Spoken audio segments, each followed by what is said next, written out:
आज black and white की शुरुआत हम प्रधानमंत्री नरेंद्र मोदी के उस बयान से करेंगे जिसकी आज दिन भर चर्चा होती रही और इस बयान को आप स्टेटमेंट ऑफ द डे भी कह सकते हैं। आपको याद होगा कल कांग्रेस के नेता पवन खेड़ा की गिरफ्तारी के बाद दिल्ली हवाई अड्डे पर कांग्रेस के नेताओं ने प्रधानमंत्री मोदी की कब्र खोदने के आपत्तिजनक नारे लगाए थे, जिस पर काफी विवाद हुआ था, जिसकी भाषा को लेकर विवाद हुआ। लेकिन आज इस नारे लगने के 24 घंटे के बाद प्रधानमंत्री मोदी ने इन नारों का जबरदस्त जवाब दिया है और उन्होंने कहा है कि कांग्रेस कह रही है कि मोदी की कब्र खुदेगी, लेकिन देश कह रहा है कि मोदी का कमल खिलेगा। प्रधानमंत्री मोदी ने आज ये बात एक बार नहीं बल्कि दो बार कही। असल में कांग्रेस पार्टी ने अपने पुराने अनुभवों से कुछ नहीं सीखा है। कांग्रेस पार्टी ने जब जब प्रधानमंत्री नरेंद्र मोदी का अपमान किया है, उन पर कोई निजी हमले किए हैं, हर बार कांग्रेस को उल्टा ही पड़ा है, जिसे हम सेल्फ गोल कह सकते हैं। लेकिन फिर भी कांग्रेस के नेता समझने को तैयार नहीं है। हर बार जब भी कांग्रेस के नेताओं ने यह गलती की है, यह आत्मघाती साबित हुआ है। आपको याद होगा कांग्रेस के नेताओं ने प्रधानमंत्री नरेंद्र मोदी को एक बार मौत का सौदागर कहा था। वो तो खुद सोनिया गांधी ने उन्हें मौत का सौदागर कहा था, यह उल्टा पड़ गया था और कांग्रेस पार्टी की जबरदस्त हार हुई थी। लोगों को बहुत बुरा लगा और लोगों ने नरेंद्र मोदी का साथ दिया जब मौत का सौदागर कहकर सोनिया गांधी ने नरेंद्र मोदी का अपमान किया था अपने एक चुनावी भाषण में। इसके बाद 2014 का जब चुनाव होने वाला था, उस समय चाय वाला कहा गया कि एक चाय वाला कैसे प्रधानमंत्री बनेगा। उस समय भी कांग्रेस पार्टी को यह उल्टा पड़ा। फिर 2019 में चौकीदार चोर है का नारा आया और नीच शब्द का भी प्रयोग किया गया। लेकिन जब भी कांग्रेस ने प्रधानमंत्री मोदी पर इस तरह के निजी हमले किए हैं, देश की जनता ने इस अपमान का बदला अपने वोट के जरिए लिया है। लेकिन कांग्रेस पार्टी है कि मानती ही नहीं, सीखने को कांग्रेस पार्टी तैयार ही नहीं है। लेकिन इस विश्लेषण की शुरुआत हम उस वीडियो से करेंगे जिसमें खालिस्तानी समर्थक अमृतपाल सिंह अपना विजय जुलूस निकाल रहे हैं, अपनी जीत का जश्न पंजाब की सड़कों पर खुलेआम निकाल रहे हैं। पंजाब पुलिस ने आज खालिस्तानी समर्थक अमृतपाल सिंह के साथी लवप्रीत तूफान को रिहा कर दिया। जेल से बाहर आने के बाद अमृतपाल सिंह ने अपने साथी लवप्रीत की रिहाई का उत्सव मनाया, क्योंकि उत्सव इस बात का था कि कैसे उन्होंने अपने इस साथी को लवप्रीत को जेल से बाहर निकाल लिया। विजय जुलूस निकाला गया, यानी खालिस्तानी समर्थकों ने जिस तरह तलवारें लहराकर हथियारों के साथ पुलिस थाने पर हमला किया था, पुलिस पर दबाव बनाकर लवप्रीत तूफान को रिहा कराया और अमृतपाल सिंह उसे अपनी बहुत बड़ी जीत मान रहा है और इस जीत का उन्होंने आज बाकायदा जुलूस निकाला है, जिसकी तस्वीरें आप इस समय देख रहे हैं। यह विजय जुलूस है, अपने एक साथी को जेल से छुड़ाने का विजय जुलूस। यह वीडियो अमृतसर के अजनाला पुलिस स्टेशन का है जो अब आपको दिखाने वाला हूं, जिसमें आप खालिस्तानी समर्थक अमृतपाल सिंह और उसके साथियों को पुलिस स्टेशन के अंदर बैठकर वहां के स्थानीय एसएसपी को धमकाते हुए देख पाएंगे। और इन लोगों की हिम्मत देखिए कि जब अमृतपाल सिंह नाम का यह आदमी पुलिस को धमकियां दे रहा है, डांट रहा है एक एसएसपी को, उस समय इसके पीछे इसके समर्थक हथियार, राइफल्स, बंदूक और दूसरे हथियारों के साथ वहां खड़े हुए हैं पुलिस स्टेशन के अंदर। और पुलिस की हिम्मत नहीं कि वो इनको यह कह सके कि आप हथियार लेकर यहां क्या कर रहे हैं, जबकि ये कानूनन एक बहुत गंभीर अपराध है। अब वो तस्वीर देखिए। इस दौरान इन लोगों ने धमकी दी थी, अगर इनके साथी को पुलिस ने रिहा नहीं किया तो फिर वहां जो कुछ भी होगा उसके लिए ये जिम्मेदार नहीं होंगे, बल्कि पुलिस खुद जिम्मेदार होगी।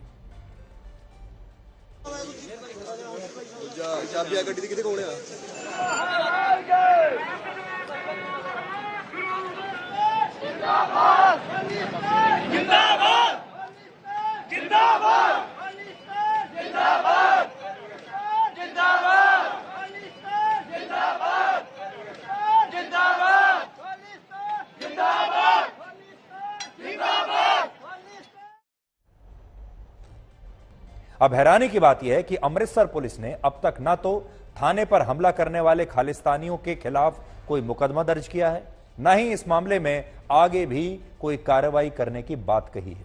यानी आप ये बात तो भूल ही जाइए कि इन खालिस्तानियों ने जो हिंसा की है, कानून को अपने हाथ में लिया है, संविधान की धज्जियां उड़ा दी हैं, इस पर इनके खिलाफ कोई एक्शन होगा ऐसा बिल्कुल नहीं लगता। सबसे चिंताजनक बात यह है कि पुलिस पर इन लोगों के सामने सरेंडर करने के आरोप लग रहे हैं। पुलिस ने इनसे ना तो रोकने की कोशिश की, ना लड़ने की कोशिश की। कल की तस्वीरें आप देख लीजिए।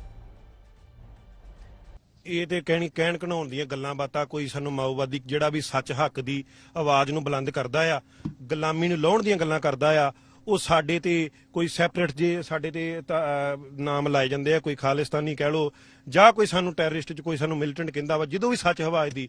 ਪਰ ਇਹ ਆ ਕਿਸੇ ਨੂੰ ਇੰਨੀ ਚੀਜ਼ ਦਾ ਮਤਲਬ ਹੀ ਨਹੀਂ ਪਤਾ ਵੀ ਡੈਫੀਨੇਸ਼ਨ ਕੀ ਹੈ ਖਾਲਿਸਤਾਨ ਦੀ, ਮਤਲਬ ਕਿ ਇੱਕ ਖਾਲਸ ਜਗ੍ਹਾ ਵਾ ਜਿਹਦੇ ਵਿੱਚ ਸਾਰੇ ਚੌਪ ਵਰਨਾਂ ਨੂੰ ਉਪਦੇਸ਼ ਸਾਂਝਾ ਵਾ।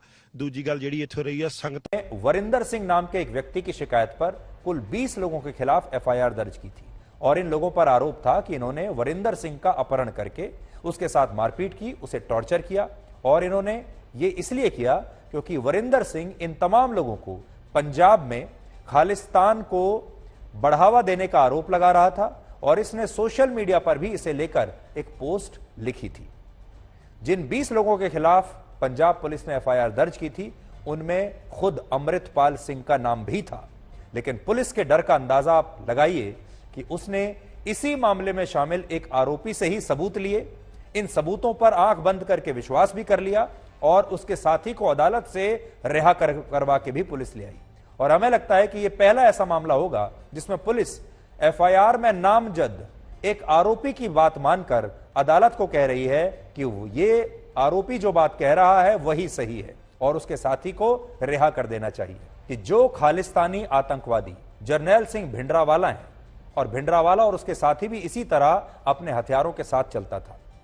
जरनैल सिंह भिंडरावाला की तस्वीर आपको दिखा रहा हूं और यह अमृतपाल सिंह है जो अपने आप को भिंडरावाला का अवतार समझता है, भिंडरावाला की नकल करता है, भिंडरावाला जैसा ही दिखता है, भिंडरावाला जैसी ही बातें करता है, भिंडरावाला की विचारधारा को भी फॉलो करता है और ये भिंडरावाला को दोबारा जिंदा करके पंजाब को एक बार फिर से सुलगा रहे हैं। नोट करने वाली बात यह है कि अमृतपाल सिंह भिंडरावाला से एक कदम आगे जाकर अब धर्म को अपनी सबसे बड़ी ढाल बना रहा है। Propagating a separate state, are you not talking about? I am, and what is not a crime. If I'm trying to do it in a peaceful manner, how it is a crime? Within a democracy, self-determination is not a crime. See, in 1947, we chose to be here, in this part of the country. They divided Punjab, the British divided Punjab by the policy, because Punjab was the strongest, country in that time. They had to, conquer it after 3 attempts. Do you think you are the starting point for revival or the efforts to revive Khalistan? No, you asked me about the Lahore question, let me answer it. Once we'll make a Khalistan here, we'll go for Lahore too. So I'm not a kind of person who will support Pakistan and sitting here will support Pakistan. I'm not a kind of person who's biased. I'll speak truth. Khalsa will rule every place we were ruling. क्योंकि उसे लेकर सवाल उठ रहे हैं। पंजाब में चुनाव से पहले आम आदमी पार्टी पर खालिस्तानी ताकतों से मदद लेने के गंभीर आरोप लगे थे। आपको याद होगा उस समय पंजाब के पूर्व मुख्यमंत्री चरणजीत सिंह चन्नी ने भारत के होम मिनिस्टर को एक चिट्ठी लिखी थी जिसमें उन्होंने चुनाव के दौरान आम आदमी पार्टी पर खालिस्तानी संगठन सिक्स फॉर जस्टिस से मदद लेने के आरोप लगाए थे और तब गृह मंत्री अमित शाह ने भी इस मामले में जांच की बात कही थी। और अब जब से पंजाब में अरविंद केजरीवाल की पार्टी की सरकार बनी है तब से खालिस्तानी संगठन पंजाब में बहुत बड़े पैमाने पर सक्रिय भी हुए हैं और मजबूत भी हुए हैं। मार्च 2022 से अब तक पंजाब में 32 से ज्यादा ऐसी घटनाएं हो चुकी हैं जिनमें खालिस्तान के समर्थकों द्वारा हिंसा की गई है या रैलियां निकालकर खालिस्तान के खुलेआम नारे लगे हैं। और खालिस्तानियों ने इस महीने में एक नहीं बल्कि 2 बार पुलिस पर हमला किया है। इनमें पहला हमला 8 फरवरी को हुआ जब मोहाली में खालिस्तानी समर्थकों ने पुलिस कर्मियों से उनकी स्मोक हैंडगन छीन ली और इस दौरान कुछ पुलिस वाले वहां से भाग गए जबकि 33 पुलिस वाले इस हमले में जख्मी हुए। उस दिन भी पुलिस के सामने खुलेआम खालिस्तान जिंदाबाद के नारे लगाए गए थे और पुलिस कुछ नहीं कर पाई थी। आप लोगों के पास यहाँ गलत सूचनाएं हैं। लॉ एंड ऑर्डर पंजाब में कंट्रोल में है, पंजाब पुलिस सक्षम है और पंजाब का जो सोशल बॉन्डिंग है उस पर गोलियां भी चली 10 साल, बम भी फूटे, लेकिन पंजाब का जो भाईचारा है आपस में वो लोग मिलके रहना पसंद करते हैं, अमन शांति वाला हमारा स्टेट है। धर्म के नाम पर ही खालिस्तान की मांग करके पंजाब के नौजवानों को भड़काया जा रहा है। 3 करोड़ की आबादी वाले पंजाब में 15 से 39 साल के युवाओं की आबादी 1 करोड़ 30 लाख है और इस हिसाब से पंजाब की 43% आबादी युवा आबादी है। लेकिन इनमें से बहुत सारे युवा या तो ड्रग्स का नशा कर रहे हैं और जो बच गए हैं उन्हें खालिस्तानी संगठनों के जरिए भ्रमित करके धार्मिक कट्टरपंथ का नशा करवाया जा रहा है। यानी पंजाब उड़ भी रहा है और पंजाब सुलग भी रहा है। आज पंजाब के 30 लाख लोग यानी 10% आबादी ड्रग्स की लत का शिकार है और पंजाब में लोग ड्रग्स पर हर साल 7,500 करोड़ रुपए खर्च करते हैं। इसी तरह पंजाब में खालिस्तानी संगठन युवाओं को धार्मिक कट्टरपंथ का नशा करवा रहे हैं, जिसमें युवाओं को खालिस्तान की मुहिम से जोड़ने के लिए बड़े पैमाने पर मुहिम चलाई जाती है। इनमें भी पढ़े लिखे बेरोजगार युवा इन दोनों चीजों का सबसे ज्यादा नशा कर रहे हैं और पैसा कमाने के लिए ड्रग्स के बिजनेस मॉडल में भी खुद को शामिल कर रहे हैं। इसके साथ ही आज पंजाब को अस्थिर करने के लिए कनाडा, ब्रिटेन, अमेरिका और ऑस्ट्रेलिया जैसे देशों में बड़े बड़े कट्टरपंथी संगठन सक्रिय हैं और इन देशों में भी पंजाब जैसी हिंसक घटनाएं अब खुलेआम हो रही हैं। एमसीडी के सदन में मारपीट हो रही है। दिल्ली में एमसीडी यानी म्युनिसिपल कॉर्पोरेशन ऑफ दिल्ली का मेयर तो चुन लिया गया है। अभी आपको याद होगा एमसीडी का चुनाव हुआ था, पार्षद चुने गए और आखिरकार मेयर भी चुन लिया गया। मेयर चुने जाने के बाद आज एमसीडी की स्टैंडिंग कमेटी का चुनाव हो रहा था। स्टैंडिंग कमेटी ही एमसीडी के अलग अलग विभागों की नीतियों को अप्रूव करती है। लेकिन देखिए, दिल्ली के विकास के लिए नीतियां तय करने वाले लोग यानी दिल्ली के नए चुने गए पार्षद एमसीडी के सदन में आज ऐसे लड़ रहे हैं जैसे सड़कों पर गुंडे लड़ते हैं। ये लोकतंत्र की तस्वीर है। ये लोग दिल्ली के पार्षद हैं। दिल्ली की जनता ने इन्हें चुनकर यहां पर भेजा है और जो दिल्ली के हमारे दर्शक हैं उनमें से भी बहुत सारे लोगों ने इनमें से किसी न किसी को वोट दिया होगा। हमारे दिल्ली के बहुत सारे दर्शक, दिल्ली की जो जनता है वो घंटों तक लाइन में खड़ी हुई होगी और तब जाकर उन्होंने इन लोगों को चुना होगा, अपना प्रतिनिधि इन लोगों को बनाया होगा ये सोचकर कि ये आपके इलाके में काम करेंगे या आपके इलाके में विकास करेंगे। लेकिन ये लोग कर क्या रहे हैं आप यहां पर देख लीजिए। ये नवनिर्वाचित निगम पार्षद सदन में इस तरह झगड़ा कर रहे हैं जिससे किसी सड़क छाप गुंडे को भी शायद शर्म आ जाए। दिल्ली के लोगों को आज इन तस्वीरों को देखकर बड़ा पछतावा हो रहा होगा कि उन्होंने लाइनों में लगकर कैसे लोगों को वोट देकर पार्षद बना दिया। आप ये तस्वीरें देख लीजिए। बात के नए सीजन के पहले एपिसोड में हम आपकी मुलाकात करवाएंगे फिल्म स्टार अक्षय कुमार से और आज मैं आपको उसी एपिसोड के कुछ दिलचस्प अंश दिखाना चाहता हूं। ये सिर्फ कुछ अंश हैं, ये पूरा इंटरव्यू बहुत दिलचस्प बना है। आप कुछ अंश देखिए और उसके बाद फिर हम इसके बारे में बात आगे बढ़ाएंगे। तो मुझे पूरी उम्मीद है कि जो प्यार आपने ब्लैक एंड व्हाइट को दिया है वही प्यार आप सीधी बात को भी देंगे। इसलिए आप शनिवार रात 9 बजे के लिए अपने मोबाइल फोन में अलार्म सेट कर लीजिए या अपना रिमाइंडर सेट कर लीजिए और हमारे साथ सीधी बात में अपना अपॉइंटमेंट अभी से फिक्स कर लीजिए। अब हम आखिर में भारत को 200 वर्षों तक गुलाम बनाकर रखने वाले ब्रिटेन की उस महंगाई का एक छोटा सा विश्लेषण करेंगे जिसकी वजह से वहां लोगों को खाने पीने की जरूरी चीजें भी अब नहीं मिल पा रही। ब्रिटेन में खाने पीने की चीजें अब इतनी महंगी हो गई हैं कि वहां इन चीजों की खरीदारी की एक सीमा तय कर दी गई है, एक लिमिट लगा दी गई है, जिसका मतलब यह है कि वहां अब लोग निर्धारित सीमा से ज्यादा सब्जियां और रोजमर्रा का दूसरा सामान नहीं खरीद सकते।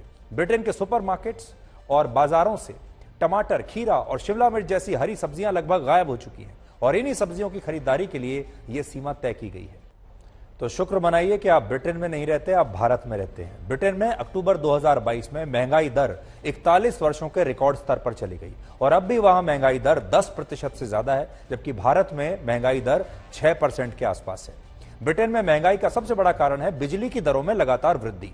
रशिया और यूक्रेन के युद्ध की वजह से ब्रिटेन में कच्चे तेल और गैस की सप्लाई बहुत प्रभावित हुई, जिससे इनकी कीमतों में जबरदस्त इजाफा हुआ और यही कारण है कि चीजें अब वहां बहुत महंगी हो रही हैं।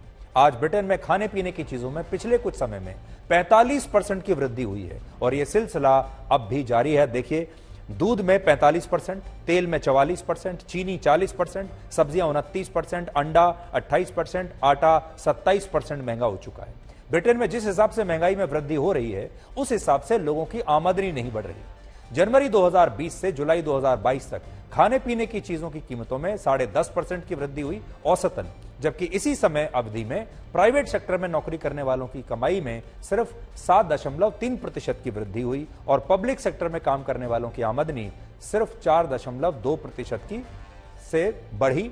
और ये उनकी बात है जिनके पास नौकरियां हैं। बड़ी संख्या में ऐसे लोग हैं जिनके पास अब वहां ना तो कोई रोजगार है, ना काम है, ना कोई नौकरी बची है।